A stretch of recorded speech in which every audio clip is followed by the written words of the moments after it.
Putin को कौन सी बीमारी है? पुतिन का ये वाला हाथ नहीं उठेगा। पुतिन की एक तो स्ट्रेटजी है जिसमें उसने फैला दिया कि गन रखने की वजह से हम ऐसे चलते हैं। 13 लाख फौजी हैं, सब बंदूक रखते हैं, सब चलते हैं। बहुत होशियार है पुतिन। जो नीतीश कुमार से थोड़ा एंटी रहते हैं वो बार बार उन पर आरोप लगा देते हैं किस बीमारी का। तो पुतिन को कहा जाता है कौन सी बीमारी है? पार्किंसन रोग। कौन सा रोग? पार्किंसन रोग। कौन सा बीमारी? पार्किंसन। पुतिन को कौन सी बीमारी है? पार्किंसन। देखिएगा दहिया झुका के चलता है पुतिन। पुतिन को देखिएगा ना, एक जब भी चलेगा तो ऐसे एक हाथवा उसका नहीं चलता। ये वाला ना, पुतिन का ये वाला हाथ नहीं उठेगा। देखना ये वाला एकदम ऐसे चलेगा। यहाँ पे पार्किंसन रोग यहाँ पे पुतिन को। हाँ नहीं, वो पुतिन की एक तो स्ट्रेटजी है जिसमें उसने फैला दिया कि गन रखने के वजह से हम ऐसे चलते हैं। 13 लाख फौजी हैं, सब बंदूक रखते हैं, सब चलते हैं। तो ये पुतिन की चाल है, स्ट्रेटजी है कि अगर उसकी पार्किंसन पे लोग सवाल उठा रहे हैं तो कह दो कि हम गन लेके चलते हैं, गन लेके चलते हैं। कोई भी केजीबी का एजेंट गन को बाहर होलिस्टर नहीं रखता है।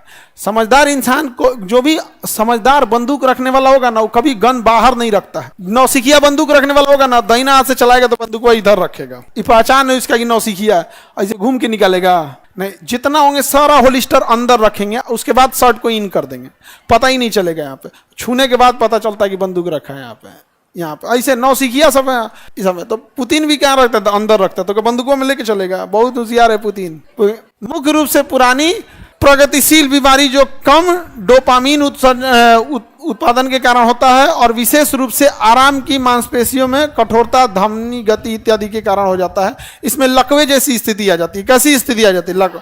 बट पूरा शरीर में नहीं होता है, किसी खास जगह पे होता है। तो पुतिन को कहा जाता है कौन सी बीमारी है? लकवा। हल्का सा पार्किंसन टाइप की बीमारी रहती है पुतिन को, हल्का सा एकदम यहाँ पे। लेकिन पुतिन भाई इतना वर्कलोड है उसके ऊपर, सोच सकते हैं कितना वर्कलोड होगा। यहाँ एक आदमी को घर संभालने में पिताजी के आपके ऊपर कितना लोड होता होगा, उतना बड़ा संभाल रहा है। हालांकि पूरी दुनिया में सबसे ज्यादा अगर वर्कलोड होगा किसी प्रधानमंत्री के ना, तो भारत के प्रधानमंत्री के ऊपर। बिना मतलब का आदमी खखोरते रहता है, लड़ाई करो लड़ाई करो लड़ाई करो, काहे कर दिया लड़ाई, काहे कर दिया लड़ाई, काहे कर दिया लड़ाई। दोनों एक के बतिया बोलेगा सर, गजब परेशान हो जाते होंगे वो, नहीं समझे। हम तो कहते हैं बिहार में 10-15 साल इमरजेंसी लगा के छोड़ दे, भुला जाए 10 साल, तभी जाके सुधरेगा। यहाँ नहीं तो ऐसे तो सुधर पे नहीं करे। 10-15 साल लगा के भुला जाए। हाँ कब से लगा हो तब सब सही हो जाएगा। पार्किंसन समझ में आ गया? अल्जाइमर रोग, इसमें आदमी कुछ से कुछ बोलने लगता है। समझ में आ गया कि नहीं है? ये तो हमारे यहाँ भी कई आदमी का है ना, ओल्ड एज में हो जाता है। कौन सा रोग? अल्जाइमर रोग। कौन सा रोग?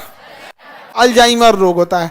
कई बार देखिएगा ना, हमारे यहाँ बिहार में भी लोग विपक्ष के नेता हो गए या जो नीतीश कुमार से थोड़ा एंटी रहते हैं, वो बार बार उन पर आरोप लगा देते हैं किस बीमारी का?